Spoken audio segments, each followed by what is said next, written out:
लढाई अस्तित्वाची, लढाई सत्तेची, लढाई बळाची आणि फक्त जिंकण्याची. सावंतवाडीचं नगराध्यक्षपद कोणाकडे जाणार? वेंगुर्ला आणि मालवणचा कारभार कोण पाहणार? कणकवलीत कोण कोणाला शह देणार? सिंधुदुर्गातल्या नगरपालिका आणि नगरपंचायत इलेक्शनची पहिली ब्रेकिंग, पहिली बातमी आणि आतली बातमी पहा फक्त हॅलो सिंधुदुर्गच्या खास शोमध्ये. संघर्ष सत्तेचा, फैसला जनतेचा. खरं तर सिंधुदुर्गाचं वातावरण तापलेलं आहे नगर परिषदांच्या निवडणुका लागल्यानंतर. आणि हे खरं वातावरण जर तापलं असेल तर शिवसेनेचे जिल्हा प्रमुख संजू परब यांच्यामुळे. तर या संदर्भातच आज मी त्यांच्याशी बोलणार आहे. संजूजी नमस्कार, तुमचं स्वागत. खरं तर इलेक्शनचा हा माहोल सुरू झाल्यापासूनच वातावरण तेवढं तापलं नव्हतं, पण खऱ्या अर्थाने वातावरण तुम्ही हे तापवलं. आणि आज खऱ्या अर्थाने जर बघितलं असेल तर तुम्ही जे काही मुद्दे समोर आणताय तर त्यावर चर्चा होताना दिसते. तर मुळातच माझा पहिला प्रश्न तुम्हाला असा आहे की तुम्ही एवढे आक्रमक का झाले? किती दोन लोकांना फसवलं? लोकांच्या काही गोष्टी लक्षात आणून देणं गरजेचं आहे.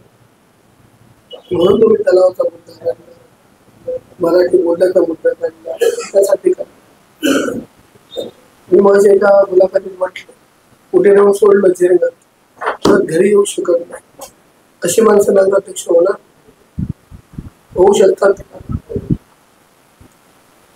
मुळात संजूजी की सावंतवाडीचा एकंदरीत जर आपण अभ्यास केला असेल तर सावंतवाडीला आपण अगदी शांत, सुसंस्कृत अशा पद्धतीने सावंतवाडीची ओळख आहे. आणि त्यामुळे या सावंतवाडीच्या या संस्कृतीमध्ये कुठेतरी आपण म्हणजे एकंदरीत दीपक केसरकर यांचं राजकारण जर पाहिलं असेल आणि आता त्याच तालमीमध्ये तुम्ही आहात तर कुठेतरी हा अगदी विरोधाभास वाटतोय या सावंतवाडीला. आणि त्याची देखील चर्चा होताना दिसते. त्यामुळे मी तुम्हाला पहिला प्रश्न केला की संजू परब देखील शांतच होते, पण असे अचानक आक्रमक होण्याचं कारण काय? दीपक केसरकर साहेबांनी मला असं सांगितलं नाही की तुझे ते चुकीचे, तू थांब, तू बोलू नको. ज्यावेळी असं मला ते सांगते तेव्हा मी निश्चितपणे सांगेन. ज्या रीती मला सांगत आहे त्या रीती माझे मुद्दे त्यांना पटत आहे. खरं तर राजघराण्याबाबत तुम्ही जो काही आक्रमक पवित्रा घेतलेला आहे आणि एक प्रकारचं राजघराण्याला अंगावर घेण्याचा प्रयत्न केलेला आहे, तर तुमच्या मनात असं कधी वाटलं नाही की एक राजकारण पण एक सावंतवाडीचं राजघराणं ह्याला आपण अंगावर घेताना काही गोष्टींचा विचार तुम्ही केला नाही असं वाटत नाही? कसला राजघराणं? सत्तेच्या सर्वात खालचं झाले संस्कार. आता सगळे सर्वसामान्य. या राजघराण्याने छत्रपती शिवाजी महाराजांना विरोध केला, इतिहास आहे. मग त्यामुळे ज्यांनी छत्रपतींना विरोध केला त्याचा मोठेपणा मला नाही. इतिहास वाचा. पोर्तुगीजांना मदत केली, छत्रपतींना विरोध केला, इतिहास वाचा ना. बघा, ज्यांनी छत्रपतींना विरोध केला त्यांचा अभिमान आम्ही का बाळगावा? हा एक झाला मुद्दा. पण त्या व्यतिरिक्त जो तुम्ही आता सावंतवाडी मोती तलावाचा जो काही विषय मांडलाय, खरं तर तुम्ही नगराध्यक्ष होतात आणि सावंतवाडीचा हा कारभार तुम्ही हाकलेला आहे. त्यामुळे यामध्ये जो मोती तलावाचा जो मुद्दा समोर प्रामुख्याने येतोय, तर नेमकी वस्तुस्थिती काय? कारण कारभार तुम्ही पण हाकत होतात ह्या सावंतवाडीचा, त्यावेळी खरीच ह्या गोष्टींची अडचण येत होती का? मी मोती तलावाबद्दल पूर्ण अभ्यास केलेला. गेली अनेक वर्षे केस चालली. अधिकारी हजर न राहिल्यामुळे निकाल त्यांच्या बाजूने गेला. त्यावर नगरपालिकेने परत केले आणि ती केस आता चालू आहे. उद्या ही मंडळी, भाजपची मंडळी तर बसली, उद्या तलाव देऊन टाकतील. राजकारण त्याप्रमाणे वागतायत. राजे संपले, भाजपला कळतच नाही. कसले राजे आहेत? वल्लभभाई पटेलांनी तेव्हा संस्थानं खालसा केली. जुनागडचा इतिहास माहिती आहे ना. मिलिटरी लावून खाली करून घेतली. मी वाचवलं आता ते मला कळत नाहीये. जो मला अधिकार आहे तो राष्ट्रपतींना अधिकार आहे, जो मला अधिकार आहे तो इतरांना अधिकार आहे. अधिकारात काय फरक आहे का? डॉक्टर बाबासाहेब आंबेडकरांचे संविधान लिहिलं त्याप्रमाणे आम्ही चालणारी माणसं आहोत. काय केलं? कोणाला 10 रुपयाची चहा तरी दिली मार्केटमध्ये. हो, ते मल्टीस्पेशलिटी जागा फुकट द्या, पैसे कशाला मागताय? एवढं प्रेम आहे सावंतवाडीवर, फुकट देऊन टाका. मुळात जो मोती तलावाचा जो तुम्ही मुद्दा म्हणताय, ओके, तर ही जी त्या मोती तलावावर जी केस आहे, तर ऍक्च्युली ही केस राजमाता सत्वशीला देवी भोसले यांच्या काळातील होती आणि तो त्यांच्या काळातील आहे ना, तुम्ही विड्रॉल करा कोर्टातनं आणि लिहून द्या, हा मोती तलावाचा जागा आम्ही नगरपालिकेला सावंतवाडीला देऊन टाकली, करा 30 तारीखच्या आधी. अजून आहे ना, आठवडा आहे, उद्याच्या उद्या विड्रॉल करा केस.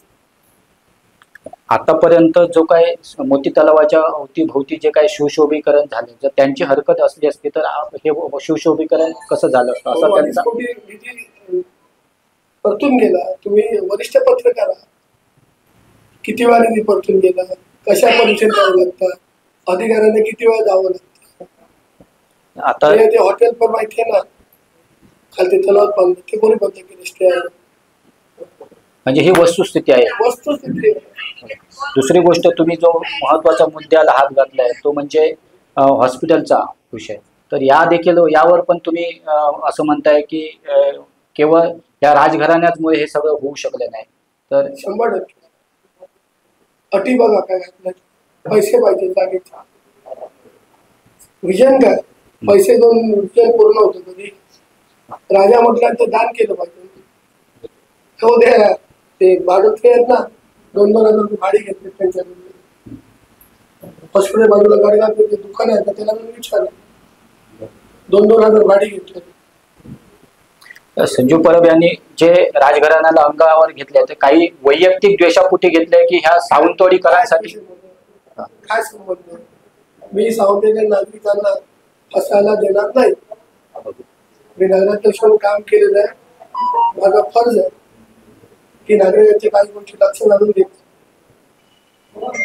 आरोप प्रत्यारोपांमध्येच कुठेतरी ही निवडणुका होताना दिसतं. तर सावंतवाडीचं विजन म्हणून तुम्ही काय सांगाल? सावंतवाडीच्या विजयामध्ये तुम्ही आता काय कामं केली? 57 कोटीची नळपाणी योजना होती, अग्निशामक केंद्र उभारलं, 14 कोटीचं मार्केट उभं होतं, मटन मार्केट केलं 4.5 कोटीचं, बरोबर ना? ज्येष्ठांसाठी इमारत नवीन बांधली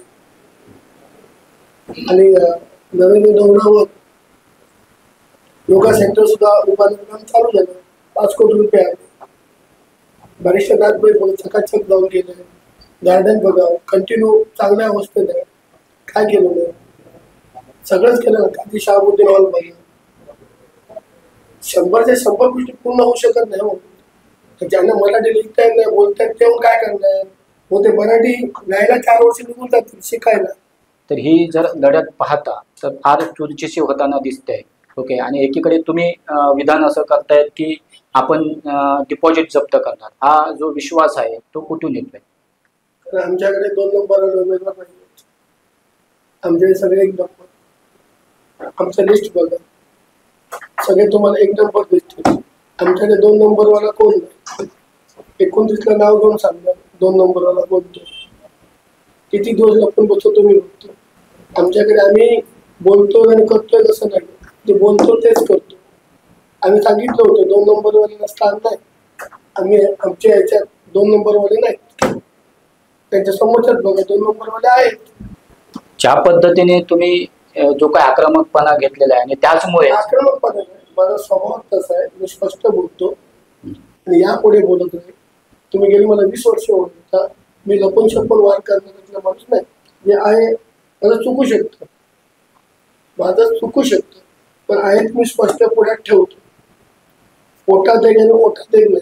जे ओठात आहे ते पोटात आहे, पोटात आहे ते ओठात. खरं तर एकंदरीत या सगळ्या गोष्टींमुळे आज भाजपचे काही नेते मंडळी आज सावंतवाडीमध्ये ठाण मानत आहेत आणि तुम्हाला घेरण्यासाठी अगदी प्लॅन आखला जातोय. तुमच्या 7 नंबर प्रभागामध्ये तुम्हाला पराभूत करण्यासाठी काही योजना आखल्या जाते.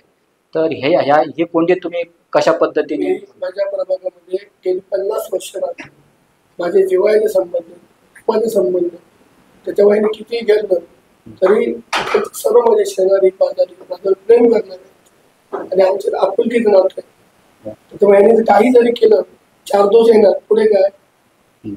आम्ही एकमेकांच्या सुख दुःखात असतो, त्याच्यामुळे त्याचा मला काही फरक पडला नाही. एकेकाळचे तुमचे जवळचेच मित्र असणारे विशाल परब आज तुमच्या विरोधात आहेत. त्यांनी तुमच्या विरोधात अगदी उदय नाईक यांना पूर्णपणे ताकद पुरवलेली आहे आणि तुमच्या विरोधात दंड ठोपाटलेला आहे. काय सांगा? हो. विशाल काय परब बोलताय? विशाल परब वडील उमेदवाराबद्दल मी काय बोलू? जे जिंकून आले त्यांच्याबद्दल मला प्रश्न विचारतो. ज्यांना जनतेने नाकारलं त्याबद्दल बोलू नका प्लीज. जनतेने नाकारले ना, जनतेने का नाही नाकारले? निवडून आलं, त्यामुळे काय बोलताय तुम्ही? दुसरी गोष्ट एक महत्वाचा आणि तो अगदी शेवटचा प्रश्न असेल की जे विरोधक आहेत, जे तुमचे मित्र पक्ष आहेत, तर त्यांनी कुठेतरी आता अशा देखील विधानं चाललेली आहेत की आम्ही आता विजयाचा रथ देखील सजवलेला आहे. तर याला तुम्ही काय उत्तर द्या? 3 तारीखला देऊ आमचा रथ बघतील तर त्यांना उत्तर असेल.